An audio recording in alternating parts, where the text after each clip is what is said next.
Souls, अब मैं आपके डीएम के मैसेज देखना चाहती हूँ कि वो आपको क्या बताना चाहते हैं। यूनिवर्स मुझे गाइड करें, एंजल मुझे गाइड करें ताकि मेरी प्यारी प्यारी डीएफ को थोड़ी सी राहत मिल सके। डीएम के अपने डीएफ के लिए क्या मैसेज हैं, तो यूनिवर्स मुझे गाइड करें, एंजल मुझे गाइड करें, मेरी शिव शक्ति, मेरे राधा कृष्ण मुझे सही आंसर दें। तो सबसे पहला है, वाह, यही डीएफ की तरफ आया सा। आपके डीएम आपको बताना चाहते हैं कि मेरी प्यारी प्यारी डीएफ, मैं दिन रात आपके बारे में सोचता हूँ। कोई भी ऐसा पल नहीं होता, चाहे मुझे कितना भी काम हो, मैं अपने आप को काम में झोंकने की कोशिश करूँ, लेकिन आप मुझे भूल नहीं रही हो। ये जो ट्विन फ्लेम जर्नी का रास्ता है, ये ऐसा ही होता है। कार्मिक भी भूल जाते हैं, सोलमेट भी भूल जाते हैं, लेकिन जो डीएफ होते हैं, ट्विन फ्लेम जर्नी होती है, हम अपनी दूसरी आत्मा के हिस्से को एक पल के लिए भी भूल नहीं सकते। तो ये कार्ड यही शो कर रहा है। तो आगे है द डेवल। डीएम आपको बताना चाहते हैं कि मेरे आसपास कुछ नेगेटिव लोग हैं, कुछ नेगेटिव एनर्जियां हैं, मैं उनमें बंधा हुआ हूँ, इसीलिए फ़िलहाल मैं आपके पास आ नहीं सकता। वो अपनी पोजीशन बयान कर रहे हैं आपके सामने। तो आगे है, वो आपको बताना चाहते हैं कि मेरे ऊपर बहुत बर्डन है। 10 ऑफ वांड्स, ये बर्डन उनके काम का भी हो सकता है, उनकी जो कार्मिक आसपास उनकी वाइफ भी हो सकती है, उनकी फैमिली भी हो सकती है, उनके दोस्त मित्र भी हो सकते हैं। बाकी डीएम की नेचर होती है, वो मल्टीपल रिलेशन में जाते हैं, वो रिलेशन में फंसे हुए भी हो सकते हैं। मतलब उनके ऊपर बहुत ज़्यादा बोझ है, इसीलिए वो आपको कॉल मैसेज नहीं कर सकते, आपके पास नहीं आ सकते। तो आगे है द हैंग्ड मैन। देखो यूनिवर्स कैसे कैसे कार्ड देते हैं, पूरी एनर्जी बता देते हैं इंसान की।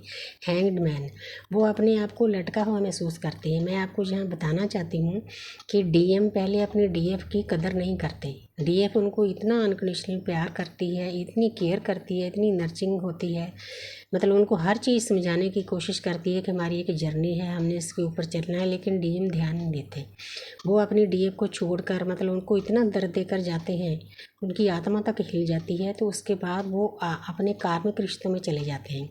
लेकिन मैं आपको यहाँ पर एक बात 100% श्योर करना चाहती हूँ कि जिस भी कारण के लिए वो अपनी डीएफ को छोड़ते हैं, चाहे उनका काम काज हो तो उनकी नौकरी चले जाएगी, काम में घाटा पड़ेगा, चाहे वो किसी अपने और रिलेशन के लिए डीएफ को छोड़ते हैं, तो उसी रिलेशन से यूनिवर्स उनको धोखा दिलवाएगी।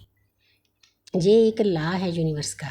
और अगर उन्होंने अपनी फैमिली के लिए आपको दूर किया है, छोड़ा है, तो उनकी फैमिली उनको इतना ट्रिगर करेगी कि उनके नाक में दम आ जाएगा, वो अपने आप को फंसा हुआ, लटका हुआ महसूस करेंगे। लेकिन उसके बाद वो सैड होंगे, उदास होंगे, डिप्रेशन में जाएंगे। उसके बाद उनके अंदर जो ज्ञान है ना, ये देखो ज्ञान बाहर आ रहा है। ये यूनिवर्स का एक तरीका है ज्ञान को बाहर लाने का। थोड़ा डीएफ का अलग तरीका होता है, डीएम का अलग होता है। तो आगे है 5 ऑफ कप्स। तो डीएफ देखो, पहले वो इतना ध्यान रखती है, फिर नेगेटिव एनर्जी होती है, तो फिर उसके बाद उसके ऊपर बर्डन होता है, तो फिर उसके बाद वो अपने आप को लटका हुआ महसूस करते हैं। उसके बाद 5 ऑफ कप्स, उनका किसी भी काम में मन नहीं लगता। आगे पीछे जो अपॉर्चुनिटी आती है उनको देख नहीं रहे, लेकिन देखना चाहिए। अगर आप आसपास अपना ध्यान रखोगे तभी आप सक्सेस हो सकोगे। तो आगे है द चैरियट। इससे ज़्यादा क्या हो सकता है।